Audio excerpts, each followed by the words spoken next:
ಎಲ್ಲ ವಿದ್ಯಾರ್ಥಿಗಳಿಗೂ ನನ್ನ ಪ್ರೀತಿಪೂರ್ವಕ ನಮನಗಳು. ಇಂದಿನ ಈ ಅವಧಿಯಲ್ಲಿ ನಾವು ಮೈಸೂರು ವಿಶ್ವವಿದ್ಯಾನಿಲಯದ ಮೊದಲನೇ ಚತುರ್ಮಾಸಕ್ಕೆ ಪ್ರಥಮ BA ವಿಭಾಗದಲ್ಲಿ ಐಚ್ಛಿಕ ಕನ್ನಡ ವಿಷಯದಲ್ಲಿ ಪಠ್ಯವಾಗಿಟ್ಟಿರುವಂಥ ಪ್ರಗತಿಶೀಲ ಸಾಹಿತ್ಯದ ಲಕ್ಷಣಗಳು, ಸ್ವರೂಪ, ಒಟ್ಟು ಮತ್ತು ಬೆಳವಣಿಗೆಯನ್ನು ಸಂಕ್ಷಿಪ್ತವಾಗಿ ಗಮನಿಸಬಹುದು. ಇದಕ್ಕೂ ಮೊದಲು ನಾವು ಕಳೆದ ತರಗತಿಯಲ್ಲಿ ಚರ್ಚಿಸಿದಂಥ ವಿಚಾರಗಳು ಯಾವುವು ಅವನ್ನು ನೋಡಬಹುದು. ಮುಖ್ಯವಾಗಿ ನಾವು ಕಳೆದ ತರಗತಿಯಲ್ಲಿ ನವೋದಯ ಪೂರ್ವ ಕನ್ನಡ ಸಾಹಿತ್ಯದ ಬಗೆಗೆ ತಿಳಿದುಕೊಂಡಿದ್ವಿ. ನವೋದಯ ಸಾಹಿತ್ಯದ ಉಗಮಕ್ಕೆ ದೊರೆತಂಥ ಪ್ರೇರಣೆ ಪ್ರಭಾವಗಳನ್ನು ಅರಿತುಕೊಂಡಿದ್ವಿ. ನವೋದಯ ಸಾಹಿತ್ಯದ ಪ್ರಮುಖ ಲಕ್ಷಣಗಳನ್ನು ಚರ್ಚಿಸಿದ್ವಿ. ಮುಂದುವರೆದು ನವೋದಯ ಸಾಹಿತ್ಯದ ಪ್ರಮುಖ ಪ್ರಕಾರಗಳನ್ನು ಗಮನಿಸಿದ್ವಿ. ಇನ್ನೂ ಮುಂದುವರೆದು ನೋಡೋದಾದರೆ ನವೋದಯ ಸಾಹಿತ್ಯದ ಪ್ರಮುಖ ಕವಿಗಳು ಮತ್ತು ಅವರ ಪ್ರಮುಖ ರಚನೆಗಳನ್ನು ಸಂಕ್ಷಿಪ್ತವಾಗಿ ಗಮನಿಸಿದ್ವಿ. ಹಾಗಾದರೆ ಈ ಅವಧಿಯಲ್ಲಿ ನಾವು ಅಂದರೆ ಈ ದಿನದ ಪ್ರಸ್ತುತ ಅವಧಿಯಲ್ಲಿ ನಾವು ಪ್ರಗತಿಶೀಲ ಸಾಹಿತ್ಯದ ಪೂರ್ವ ಕನ್ನಡ ಸಾಹಿತ್ಯದ ಬಗೆಗೆ ಅರಿವನ್ನು ಪಡಿಬೋದು. ಪ್ರಗತಿಶೀಲ ಸಾಹಿತ್ಯದ ಉಗಮಕ್ಕೆ ದೊರೆತ ಪ್ರೇರಣೆ ಪ್ರಭಾವಗಳನ್ನು ತಿಳಿದುಕೊಳ್ಬೋದು. ಪ್ರಗತಿಶೀಲ ಸಾಹಿತ್ಯದ ಪ್ರಮುಖ ಲಕ್ಷಣಗಳನ್ನು ಗಮನಿಸ್ಬೋದು. ಮುಂದುವರೆದು ಪ್ರಗತಿಶೀಲ ಸಾಹಿತ್ಯದ ಪ್ರಮುಖ ಸಾಹಿತ್ಯ ಪ್ರಕಾರಗಳನ್ನು ಸಂಕ್ಷಿಪ್ತವಾಗಿ ಗಮನಿಸ್ಬೋದು. ಮತ್ತು ಪ್ರಗತಿಶೀಲ ಸಾಹಿತಿಗಳು ಮತ್ತು ಅವರ ಸಾಹಿತ್ಯ ಕೃತಿಗಳ ಬಗೆಗೆ ಕೆಲವು ವಿಚಾರಗಳನ್ನು ಪ್ರಸ್ತಾಪ ಮಾಡ್ಬೋದು. ಇದಿಷ್ಟು ನಾವು ಈ ಅವಧಿಯಲ್ಲಿ ಗಮನಿಸುವಂಥ ಪ್ರಮುಖ ಅಂಶಗಳಾಗಿವೆ. ಹಾಗಾದರೆ ಮುಂದಿನಂತೆ ನೋಡಿ, ಆಧುನಿಕ ಕನ್ನಡ ಸಾಹಿತ್ಯದ ಬಹು ಮುಖ್ಯವಾದ ಘಟ್ಟಗಳಲ್ಲಿ ಎರಡನೇ ಪ್ರಮುಖ ಘಟ್ಟವೇ ಪ್ರಗತಿಶೀಲ ಸಾಹಿತ್ಯ ಘಟ್ಟ. ಪ್ರಗತಿಶೀಲರು ನವೋದಯ ಸಾಹಿತ್ಯದ ಬಹುಮುಖ್ಯ ಧೋರಣೆಗಳನ್ನು ಟೀಕಿಸುತ್ತಲೇ ವಿಡಂಬಿಸುತ್ತಲೇ ಸಾಹಿತ್ಯ ಕೃಷಿಯಲ್ಲಿ ತೊಡಗಿಕೊಂಡವರು. ಬಂಡವಾಳಶಾಹಿ, ಅಧಿಕಾರಶಾಹಿ ಮತ್ತು ಪಟ್ಟಭದ್ರ ಹಿತಾಸಕ್ತಿಗಳನ್ನು ವಿರೋಧಿಸುತ್ತಲೇ ಸಾಹಿತ್ಯವನ್ನು ಸೃಜಿಸಿರುವಂಥವರು. ಬದುಕಿನ ವಾಸ್ತವಿಕತೆಗೆ ಸಾಹಿತ್ಯ ಕೈಗನ್ನಡಿಯಾಗಬೇಕು ಎಂಬ ಧ್ಯೇಯದಿಂದ, ಗುರಿಯಿಂದ ಸಾಹಿತ್ಯ ನಿರ್ಮಾಣದಲ್ಲಿ ತಮ್ಮನ್ನು ತೊಡಗಿಸಿಕೊಂಡವರು. ನವೋದಯ ಸಾಹಿತ್ಯ ರಾಜ ಸೇವಾಸಕ್ತರ ಸಾಹಿತ್ಯ, ಜರಿಮಾಲಿನವರ ಸಾಹಿತ್ಯ ಮತ್ತು ಗುಲಾಮಗಿರಿಗೂ ಚಿನ್ನದ ಲೇಪನ ಬಳೆಯುವಂಥ ಸಾಹಿತ್ಯ ಎಂಬ ಧೋರಣೆಯನ್ನು ಇವರು ಪ್ರಗತಿಶೀಲರು ಇಟ್ಕೊಂಡು ಅವರ ಸಾಹಿತ್ಯ ಧೋರಣೆಗಳನ್ನು ಅಲ್ಲಗಳೆಯುತ್ತಾ ಕನ್ನಡ ಸಾಹಿತ್ಯ ರಚನೆಗೆ ಮುಂದಾದರು. ಅಂದರೆ ನವೋದಯ ಸಾಹಿತಿಗಳನ್ನು ಟೀಕಿಸುತ್ತಲೇ ನವೋದಯ ಸಾಹಿತ್ಯವನ್ನು ರಾಜ ಸೇವಾಸಕ್ತರ ಸಾಹಿತ್ಯ, ಜರಿಮಾಲಿನವರ ಸಾಹಿತ್ಯ ಮತ್ತು ಗುಲಾಮಗಿರಿಗೂ ಚಿನ್ನದ ಲೇಪನವನ್ನು ಬಳೆಯುವಂಥ ಸಾಹಿತ್ಯ ಎಂದು ಟೀಕಿಸುತ್ತಲೇ ಸಾಹಿತ್ಯ ಕೃಷಿಯಲ್ಲಿ ತೊಡಗಿಸಿಕೊಂಡವರೇ ಪ್ರಗತಿಶೀಲರು. ಪ್ರಗತಿಶೀಲ ಸಾಹಿತ್ಯವನ್ನು ಆಂಗ್ಲ ಭಾಷೆಯಲ್ಲಿ ಪ್ರೋಗ್ರೆಸಿವ್ ಲಿಟರೇಚರ್ ಎಂದು ಕರಿತೀವಿ. ಸಮಾಜವಾದ, ಸಮತಾವಾದ, ವಾಸ್ತವವಾದ ಮತ್ತು ಉದಾರ ಮಾನವೀಯವಾದ ಇವೇ ಮೊದಲಾದ ಸೈದ್ಧಾಂತಿಕ ನೆಲೆಯಲ್ಲಿ ಪ್ರಗತಿಶೀಲ ಸಾಹಿತ್ಯ ಹುಟ್ಟಿಕೊಂಡಿದೆ. ರೈತರ ಸಮಸ್ಯೆ, ಮಹಿಳೆಯರ ಮೇಲೆ ನಡೆಯುತ್ತಿದ್ದಂಥ ದೌರ್ಜನ್ಯ, ಬಡವರನ್ನ ಗುರಿಯಾಗಿಸಿಕೊಂಡು ನಡೆಯುತ್ತಿದ್ದ ಅನ್ಯಾಯ, ಮೋಸ, ದಬ್ಬಾಳಿಕೆಗಳ ವಿರುದ್ಧದ ಧ್ವನಿಯಾಗಿ ಪ್ರಗತಿಶೀಲ ಸಾಹಿತ್ಯ ರೂಪುಗೊಂಡಿದೆ, ಹುಟ್ಟಿದೆ. ಜೀವನ ಹಸನಾಗಬೇಕು, ಬಾಳು ಸಹ್ಯವಾಗಬೇಕು, ವಾಸ್ತವ ಪರಿಸ್ಥಿತಿಗೆ ಕಣ್ಣು ಕಿವಿ ತೆರೆದಿಟ್ಟು ಒಳ್ಳೆಯ ಬದುಕಿಗಾಗಿ ಹೋರಾಡುತ್ತಿರುವ ಜನರಿಗೆ ಇಂಥ ಸಾಹಿತ್ಯ ಸ್ಫೂರ್ತಿ ನೀಡಬೇಕು, ಅಂಥ ಸಾಹಿತ್ಯ ಕೃತಿಗಳನ್ನು ನಾವು ರಚಿಸಬೇಕು ಎಂಬ ಪ್ರಧಾನ ಧ್ಯೇಯ ಮತ್ತು ಉದ್ದೇಶವನ್ನು ಇಟ್ಟುಕೊಂಡು ಪ್ರಗತಿಶೀಲ ಸಾಹಿತ್ಯ ಕವಿಗಳು ಸಾಹಿತ್ಯ ವಲಯವನ್ನು ಪ್ರವೇಶ ಮಾಡಿದ್ದಾರೆ. ಅಂಥದ್ದೇ ಧ್ಯೇಯ ಉದ್ದೇಶಗಳನ್ನು ಇಟ್ಟುಕೊಂಡು ಸಾಹಿತ್ಯ ಕೃತಿಗಳನ್ನು ರಚನೆ ಮಾಡಿದ್ದಾರೆ. ಇದಿಷ್ಟು ಪ್ರಗತಿಶೀಲ ಸಾಹಿತ್ಯದ ಪೂರ್ವಪೀಠಿಕೆ. ಈಗ ಪ್ರಗತಿಶೀಲ ಸಾಹಿತ್ಯದ ಹುಟ್ಟಿನ ಮೇಲೆ ಪ್ರಭಾವವನ್ನು ಬೀರಿದಂಥ, ಪ್ರೇರಣೆಯನ್ನು ಒದಗಿಸಿದಂಥ ಅಂಶಗಳು ಯಾವುವು ಎಂಬುದರ ಕಡೆಗೆ ನಮ್ಮ ಗಮನವನ್ನು ಹರಿಸ್ಬೋದಾಗಿದೆ. ಪ್ರಗತಿಶೀಲ ಸಾಹಿತ್ಯವು ಅನೇಕ ಸಂವೇದನೆಗಳ ಪ್ರೇರಣೆ ಪ್ರಭಾವಗಳಿಂದ ಸ್ಫೂರ್ತಿ ಪಡೆದು ರೂಪುಗೊಂಡಿದೆ, ಹುಟ್ಕೊಂಡಿದೆ. ಅವುಗಳನ್ನು ಪ್ರಧಾನವಾಗಿ ನಾವು 2 ವಿಧಗಳಲ್ಲಿ ಗಮನಿಸಬಹುದಾಗಿದೆ. ಅದರಲ್ಲಿ ಮೊದಲನೇ ಸಂವೇದನೆ ಪಾಶ್ಚಾತ್ಯ ಸಂವೇದನೆಗಳು. ಕನ್ನಡದ ಪ್ರಗತಿಶೀಲ ಸಾಹಿತ್ಯವನ್ನ ಗಾಢವಾಗಿ ಪ್ರಭಾವಿಸಿದ ಪಾಶ್ಚಾತ್ಯರ ಸಿದ್ಧಾಂತಗಳಲ್ಲಿ ಕಾರ್ಲ್ ಮಾರ್ಕ್ಸ್ನ ಸಿದ್ಧಾಂತಕ್ಕೆ ಅಗ್ರಗಣ್ಯ ಸ್ಥಾನವಿದೆ. ಮಾರ್ಕ್ಸ್ನ ಪ್ರಮುಖ ವಿಚಾರಧಾರೆಗಳಾದಂಥ ವರ್ಗ ತಾರತಮ್ಯ, ವರ್ಣ ತಾರತಮ್ಯ, ಅನ್ಯಾಯ, ದಬ್ಬಾಳಿಕೆ, ದೌರ್ಜನ್ಯಗಳ ವಿರುದ್ಧದ ಹೋರಾಟದಿಂದ ಪ್ರಗತಿಶೀಲ ಸಾಹಿತಿಗಳು ಸ್ಫೂರ್ತಿಯನ್ನು ಪಡೆದುಕೊಂಡಿದ್ದಾರೆ. ಅಂದರೆ ಪ್ರಗತಿಶೀಲ ಸಾಹಿತ್ಯದ ನಿರ್ಮಾಣದ ಮೇಲೆ ನೇರವಾದಂಥ ಪ್ರಭಾವವನ್ನು ಬೀರಿದಂಥ ಶ್ರೇಯಸ್ಸು ಕಾರ್ಲ್ ಮಾರ್ಕ್ಸ್ನ ಸಿದ್ಧಾಂತಕ್ಕೆ ಮತ್ತು ಅವನ ಆಲೋಚನೆ ವಿಚಾರಗಳಿಗೆ ಸಲ್ಲುತ್ತೆ. ತಮ್ಮ ಕೃತಿಗಳಲ್ಲಿ ಕಾರ್ಲ್ ಮಾರ್ಕ್ಸ್ನ ವಿಚಾರಗಳನ್ನು ಪ್ರಗತಿಶೀಲ ಸಾಹಿತಿಗಳು ಪ್ರಧಾನವಾಗಿ ಪ್ರತಿಪಾದಿಸಿದ್ದಾರೆ. ಲೆನಿನ್ನ ವಿಚಾರಧಾರೆಗಳು ಪ್ರಗತಿಶೀಲ ಸಾಹಿತ್ಯದ ನಿರ್ಮಾಣದ ಮೇಲೆ ಗಾಢವಾದ ಪರಿಣಾಮವನ್ನು ಬೀರಿವೆ. ಈ ವೇಳೆಗಾಗಲೇ ಅಂದರೆ ಪ್ರಗತಿಶೀಲ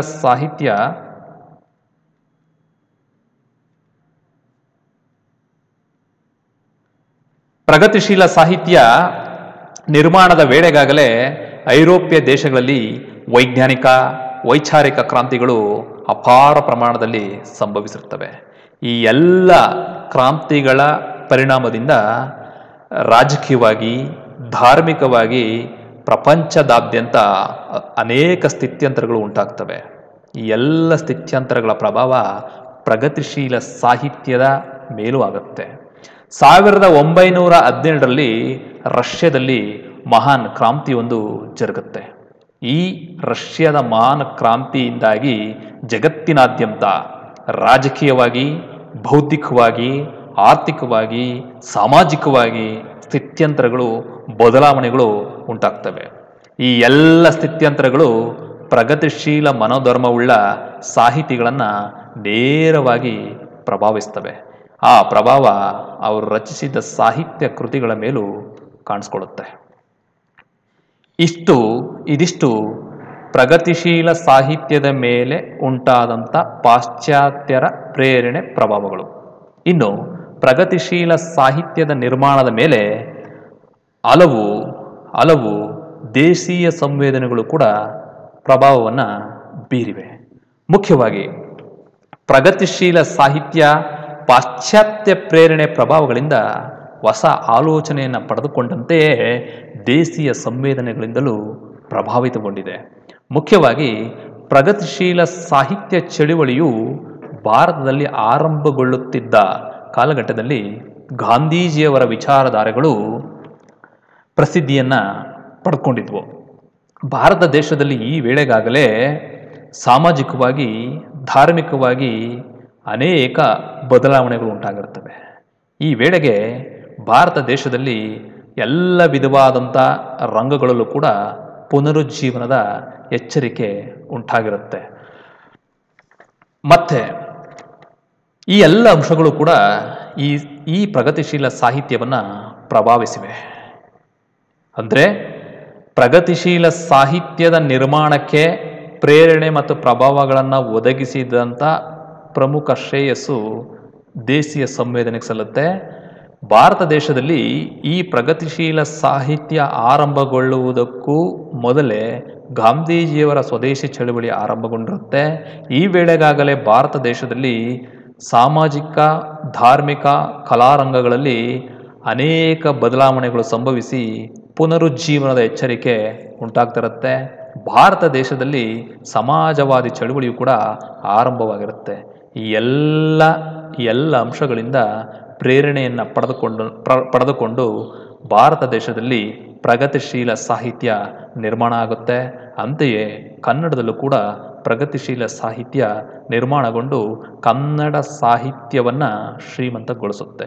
ಇದಿಷ್ಟು ಪ್ರಗತಿಶೀಲ ಸಾಹಿತ್ಯದ ನಿರ್ಮಾಣದ ಮೇಲೆ ಪ್ರಭಾವ ಬೀರಿದಂಥ ಪಾಶ್ಚಾತ್ಯ ಮತ್ತು ದೇಶೀಯ ಅಂಶಗಳಾಗಿವೆ. ಈಗ ಪ್ರಗತಿಶೀಲ ಸಾಹಿತ್ಯದ ಪ್ರಮುಖ ಲಕ್ಷಣಗಳನ್ನು ನಾವೀಗ ಗಮನಿಸ್ಬೋದು. ಪ್ರಗತಿಶೀಲ ಸಾಹಿತ್ಯದ ಪ್ರಮುಖ ಲಕ್ಷಣಗಳನ್ನು ನಾವೀಗ ಗಮನಿಸ್ಬೋದಾಗಿದೆ. ಕಲೆಗಾಗಿ ಕಲೆಯಲ್ಲ, ಕಲೆಯು ಜೀವನಮುಖಿ ಎಂಬ ಪ್ರಧಾನ ನಿಲುವಿನೊಂದಿಗೆ ರೂಪುಗೊಂಡದ್ದೇ ಕನ್ನಡದ ಪ್ರಗತಿಶೀಲ ಸಾಹಿತ್ಯ. ಕಲೆಗಾಗಿ ಕಲೆಯಲ್ಲ, ಕಲೆಯು ಜೀವನಮುಖಿ ಎಂಬ ಪ್ರಧಾನ ಧ್ಯೇಯ ನಿಲುವಿನೊಂದಿಗೆ ರೂಪುಗೊಂಡಿದ್ದೇ ಕನ್ನಡದ ಪ್ರಗತಿಶೀಲ ಸಾಹಿತ್ಯ. ಇಂಥ ಪ್ರಗತಿಶೀಲ ಸಾಹಿತ್ಯ ಹಲವಾರು ಲಕ್ಷಣಗಳನ್ನು ತನ್ನಲ್ಲಿ ಮೇಳೈಸಿಕೊಂಡಿದೆ. ಪ್ರಮುಖವಾಗಿ ಸಾಮಾಜಿಕ, ಧಾರ್ಮಿಕ, ರಾಜಕೀಯವಾಗಿ ಶೋಷಣೆಗೆ ಒಳಗಾದವರ ಧ್ವನಿಯಾಗಿ ಪ್ರಗತಿಶೀಲ ಸಾಹಿತ್ಯ ರೂಪುಗೊಂಡಿದೆ. ಅಂದರೆ ಸಾಮಾಜಿಕವಾಗಿ, ಧಾರ್ಮಿಕವಾಗಿ, ರಾಜಕೀಯವಾಗಿ ತುಳಿತಕ್ಕೆ ಒಳಗಾದವರ, ಶೋಷಣೆಗೆ ಒಳಪಟ್ಟವರ ಧ್ವನಿಯಾಗಿ ಈ ಪ್ರಗತಿಶೀಲ ಸಾಹಿತ್ಯ ನಿರ್ಮಾಣಗೊಂಡಿದೆ. ಇನ್ನು ಎರಡನೇ ಲಕ್ಷಣ, ಪ್ರಗತಿಶೀಲ ಸಾಹಿತ್ಯವು ಕಲೆಗಾಗಿ ಕಲೆಯಲ್ಲ, ಕಲೆ ಜೀವನಮುಖಿ ಎಂಬುದನ್ನು ಪ್ರಧಾನವಾಗಿ ಎತ್ತಿಡಿದಿದೆ. ಇನ್ನು ಮೂರನೇದು, ಗೊಡ್ಡು ಸಂಪ್ರದಾಯಗಳನ್ನು ಧಿಕ್ಕರಿಸಿ ವೈಜ್ಞಾನಿಕ, ವೈಚಾರಿಕ ನಿಲುವನ್ನು ಈ ಸಾಹಿತ್ಯ ಪಂಥ ಬಲಗೊಳಿಸಿದೆ. ಅಂದರೆ ಅಂದಿನ ಸಮಾಜದಲ್ಲಿ ಆಳವಾಗಿ ಬೇರು ಬಿಟ್ಟಿದ್ದಂಥ ಗೊಡ್ಡು ಸಂಪ್ರದಾಯಗಳನ್ನು ಧಿಕ್ಕಾರ ಮಾಡಿ ವೈಜ್ಞಾನಿಕವಾಗಿ, ವೈಚಾರಿಕವಾಗಿ ಈ ಸಾಹಿತ್ಯ ಆಲೋಚನೆಯನ್ನು ಮಾಡಿದೆ. ಮುಂದುವರೆದು ಧರ್ಮ, ಜಾತಿಗಳ, ದೇವರುಗಳ ಹೆಸರಿನಲ್ಲಿ ನಡೆಯುವ ಶೋಷಣೆಯನ್ನು ಈ ಪಂಥ ಅಲ್ಲೆಗಳೆದಿದೆ, ವಿರೋಧಿಸಿದೆ. ಅಂದರೆ ಅಂದಿನ ಸಮಾಜದಲ್ಲಿ ಚಲನೆಯಲ್ಲಿದ್ದ ಧರ್ಮದ ಹೆಸರಿನಲ್ಲಿ, ಜಾತಿಯ ಹೆಸರಿನಲ್ಲಿ, ದೇವರುಗಳ ಹೆಸರಿನಲ್ಲಿ ನಡೆಯುತ್ತಿದ್ದಂಥ ದಬ್ಬಾಳಿಕೆ, ಅನ್ಯಾಯಗಳನ್ನು, ಶೋಷಣೆಗಳನ್ನು ಈ ಸಾಹಿತ್ಯ ಪಂಥ ಪ್ರಬಲವಾಗಿ ವಿರೋಧಿಸಿದೆ. ಅಷ್ಟೇ ಅಲ್ಲದೆ ಅಜ್ಞಾನ, ಶೋಷಣೆ, ಬಡತನ ಹಾಗೂ ಅಸಮಾನತೆಗಳನ್ನು ಈ ಸಾಹಿತ್ಯ ಪಂಥ ಪ್ರಧಾನವಾಗಿ ಅಲ್ಲೆಗಳೆದಿದೆ, ವಿರೋಧಿಸಿದೆ. ಅಂದರೆ ಅಂದಿನ ಸಮಾಜದಲ್ಲಿ ಚಾಲ್ತಿಯಲ್ಲಿದ್ದಂಥ ಶೋಷಣೆಯನ್ನು, ಬಡತನವನ್ನು, ಅಸಮಾನತೆಯನ್ನು ಈ ಸಾಹಿತ್ಯ ಪಂಥ ಪ್ರಬಲವಾಗಿ ವಿರೋಧಿಸಿದೆ. ಇನ್ನು ಮುಂದುವರೆದು ಬಂಡವಾಳಶಾಹಿ, ಸಾಮ್ರಾಜ್ಯಶಾಹಿ, ಸರ್ವಾಧಿಕಾರಿಶಾಹಿ, ಫ್ಯಾಸಿಸಮ್, ನ್ಯಾಸಿಸಮ್ಗಳನ್ನು ಪ್ರಬಲವಾಗಿ ಪ್ರಗತಿಶೀಲ ಸಾಹಿತ್ಯ ವಿರೋಧ ಮಾಡಿದೆ.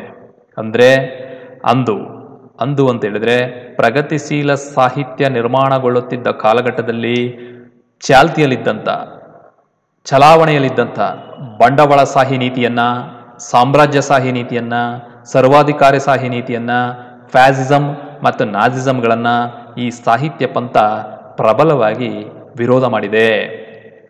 ಇನ್ನು ಮುಂದುವರೆದು ಸಮತಾವಾದ ಮತ್ತು ಸಮಾಜವಾದಿ ತತ್ವದ ಮೇಲೆ ರಾಷ್ಟ್ರ ನಿರ್ಮಾಣವನ್ನು ಮಾಡುವ ಪ್ರಬಲ ಹಂಬಲವನ್ನು ಈ ಸಾಹಿತ್ಯ ಪಂಥ ಒಳಗೊಂಡಿದೆ. ಅಂದರೆ ಇಡೀ ರಾಷ್ಟ್ರದ ನಿರ್ಮಾಣ ಸಮತಾವಾದದ ಮೇಲಾಗಬೇಕು ಮತ್ತು ಸಮಾಜವಾದಿ ತತ್ವದ ಮೇಲಾಗಬೇಕು ಎಂಬ ಕನಸುಗಾರಿಕೆಯೊಂದಿಗೆ ಈ ಪ್ರಗತಿಶೀಲ ಸಾಹಿತ್ಯ ಕವಿಗಳು ಸಾಹಿತ್ಯ ಕೃಷಿಯಲ್ಲಿ ತಮ್ಮನ್ನು ತಾವು ತೊಡಗಿಸಿಕೊಂಡಿದ್ದಾರೆ. ಇವಿಷ್ಟು ಕನ್ನಡದ ಪ್ರಗತಿಶೀಲ ಸಾಹಿತ್ಯದ ಪ್ರಮುಖ ಧೋರಣೆಗಳು ಮತ್ತು ಲಕ್ಷಣಗಳಾಗಿವೆ. ಇನ್ನು ಮುಂದುವರೆದು ಈ ಪ್ರಗತಿಶೀಲ ಸಾಹಿತ್ಯದ ಆರಂಭ ಹೇಗಾಯಿತು, ಬೆಳವಣಿಗೆ ಹೇಗಾಯಿತು, ಈ ಪ್ರಗತಿಶೀಲ ಸಾಹಿತ್ಯ ಯಾವಾಗ ಹುಟ್ಕೊಳ್ತು, ಈ ಪ್ರಗತಿಶೀಲ ಸಾಹಿತ್ಯದ ಹುಟ್ಟಿಗೆ ಕಾರಣವಾದ ಅಂಶಗಳೇನು, ಈ ವಿಚಾರಗಳನ್ನು ನಾವು ಪ್ರಮುಖವಾಗಿ ಗಮನಿಸ್ಬೋದು. ನೋಡಿ, ಅನ ಕೃಷ್ಣರಾಯರು 1964ರಲ್ಲಿ ಧಾರವಾಡದಲ್ಲಿ ನಡೆದಂಥ ಜಿಲ್ಲಾ ಕನ್ನಡ ಸಾಹಿತ್ಯ ಸಮ್ಮೇಳನದ ಅಧ್ಯಕ್ಷರಾಗ್ತಾರೆ. ತಮ್ಮ ಅಧ್ಯಕ್ಷೀಯ ನುಡಿಗಳನ್ನು ಆಡುತ್ತಾ ಪ್ರಗತಿಶೀಲ ಸಾಹಿತ್ಯದ ಗೊತ್ತು ಗುರಿಗಳನ್ನು ಪ್ರಸ್ತಾಪಿಸ್ತಾರೆ. ಅವರು ಪ್ರಸ್ತಾಪಿಸಿದ ವಿಚಾರಗಳು ಪ್ರಗತಿಶೀಲ ಸಾಹಿತ್ಯದ ನಿರ್ಮಾಣಕ್ಕೆ ಅಡಿಗಲ್ಲಾಗ್ತವೆ. ಅಂದರೆ ಒಂದರ್ಥದಲ್ಲಿ ಈ ಪ್ರಗತಿಶೀಲ ಸಾಹಿತ್ಯದ ನಿರ್ಮಾಣಕ್ಕೆ ಕಾರಣಕರ್ತರೆ ಅನಾ ಕೃಷ್ಣರಾಯರು. 1944ರಲ್ಲಿ ನಡೆದಂಥ ಧಾರವಾಡದ ಜಿಲ್ಲಾ ಕನ್ನಡ ಸಾಹಿತ್ಯ ಸಮ್ಮೇಳನದಲ್ಲಿ ಅವರು ಮಾಡಿದಂಥ ಭಾಷಣ, ಅವರು ಆಡಿದಂಥ ಅಧ್ಯಕ್ಷ ನುಡಿಗಳು ಈ ಪ್ರಗತಿಶೀಲ ಸಾಹಿತ್ಯದ ನಿರ್ಮಾಣಕ್ಕೆ ಅಡಿಗಲ ಆಗ್ತವೆ. ಸುಮಾರು 1940ರಿಂದ 1950ರ ಕಾಲಘಟ್ಟದಲ್ಲಿ ಪ್ರಗತಿಶೀಲ ಸಾಹಿತ್ಯದ ಧೋರಣೆಗಳಿಟ್ಕೊಂಡು ಹಲವಾರು ಕವಿಗಳು ಸಾಹಿತ್ಯ ಕೃಷಿಗೆ ತಮ್ಮನ್ನು ತಾವು ತೊಡಗಿಸ್ಕೊಳ್ತಾರೆ. ಅಂಥ ಬಹುಮುಖ್ಯ ಕವಿಗಳಲ್ಲಿ ಪ್ರಮುಖರೆಂತ ಹೇಳಿದರೆ ಅನಾ ಕೃಷ್ಣರಾಯರು, ತರ ಸುಬ್ಬರಾವರು, ಬಸವರಾಜ ಕಟ್ಟಿಮನಿಯವರು, ನಿರಂಜನ, ಚದುರಂಗ ಇನ್ನು ಮುಂತಾದ ಕವಿಗಳ ಹೆಸರನ್ನು ನಾವು ಪ್ರಸ್ತಾಪ ಮಾಡಬಹುದಾಗಿದೆ. ಇದಿಷ್ಟು ಪ್ರಗತಿಶೀಲ ಸಾಹಿತ್ಯದ ಆರಂಭ ಮತ್ತು ಬೆಳವಣಿಗೆ. ಇನ್ನು ಮುಂದುವರೆದು ಪ್ರಗತಿಶೀಲ ಸಾಹಿತ್ಯದ ಪ್ರಮುಖ ಸಾಹಿತ್ಯ ಪ್ರಕಾರಗಳು ಯಾವುವು ಇವುಗಳನ್ನು ನೋಡಬಹುದು. ಪ್ರಗತಿಶೀಲ ಸಾಹಿತ್ಯ ಕವಿಗಳು ಪ್ರಮುಖವಾಗಿ ಕಾದಂಬರಿ ಸಾಹಿತ್ಯ ಮತ್ತು ಕಥಾ ಸಾಹಿತ್ಯದ ನಿರ್ಮಾಣದಲ್ಲಿ ತಮ್ಮನ್ನು ತಾವು ಹೆಚ್ಚಾಗಿ ತೊಡಗಿಸಿಕೊಂಡಿದ್ದಾರೆ. ಅವರು ರಚಿಸಿದಂಥ ಪ್ರಮುಖ ಕಥೆಗಳಂತೇಳಿದ್ರೆ ಕೊನೆಯ ಗಿರಾಕಿ, ರಂಗಮ್ಮನ ವಠಾರ, ದೂರದ ನಕ್ಷತ್ರ, ಗಿರಿಜಕಂಡ ಸಿನಿಮಾ, ಬೂಟ್ ಪಾಲಿಶ್ ಇವೇ ಮೊದಲಾದಂಥ ಕಥೆಗಳು. ಸನಿ ಸಂತಾನ, ಮಸಣದ ಹೂವು, ಉಯ್ಯಾಲೆ, ದುರ್ಗಸ್ತಮಾನ, ತಿರುಗುಬಾಣ, ನಗ್ನ ಸತ್ಯ ಇತ್ಯಾದಿಯಾದ ಕಾದಂಬರಿಗಳು ಪ್ರಗತಿಶೀಲ ಮನೋಧರ್ಮದಿಂದ ರಚನೆಯಾಗಿವೆ. ಕಾದಂಬರಿ ಮತ್ತು ಕಥಾ ಸಾಹಿತ್ಯಕ್ಕೆ ಹೋಲಿಸಿ ನೋಡಿದರೆ ಪ್ರಗತಿಶೀಲ ಸಾಹಿತ್ಯದಲ್ಲಿ ಕಾವ್ಯ, ನಾಟಕ, ವಿಮರ್ಶೆ ಇವೇ ಮೊದಲಾದ ಸಾಹಿತ್ಯ ಪ್ರಕಾರಗಳ ರಚನೆ ತೀರ ಕಡಿಮೆ ಪ್ರಮಾಣದಲ್ಲಿದೆ. ಅಂದರೆ ಕಥಾ ಸಾಹಿತ್ಯ ಮತ್ತು ಕಾದಂಬರಿ ಸಾಹಿತ್ಯಕ್ಕೆ ಹೋಲಿಸಿದರೆ ಈ ಪ್ರಗತಿಶೀಲ ಸಾಹಿತ್ಯ ಕಾವ್ಯ ಮತ್ತು ನಾಟಕ ಸಾಹಿತ್ಯದ ನಿರ್ಮಾಣದಲ್ಲಿ ಹಿಂದಿದೆ ಅಂತ ಹೇಳ್ಬೋದು. ಒಟ್ಟಾರೆಯಾಗಿ ಇಂದಿನ ಅವಧಿಯಲ್ಲಿ ನಾವು ಪ್ರಮುಖವಾಗಿ ಪ್ರಗತಿಶೀಲ ಸಾಹಿತ್ಯದ ನಿರ್ಮಾಣಗೊಳ್ಳಲು ಕಾರಣವಾದಂಥ ಅಂಶಗಳನ್ನು ಚರ್ಚಿಸಿದ್ವಿ. ಪ್ರಗತಿಶೀಲ ಸಾಹಿತ್ಯ ಒಳಗೊಂಡಿರುವಂಥ ಪ್ರಮುಖ ಧೋರಣೆಗಳ್ಯಾವುವು, ಪ್ರಮುಖ ಲಕ್ಷಣಗಳ್ಯಾವುವು ಗಮನಿಸ್ತೀವಿ.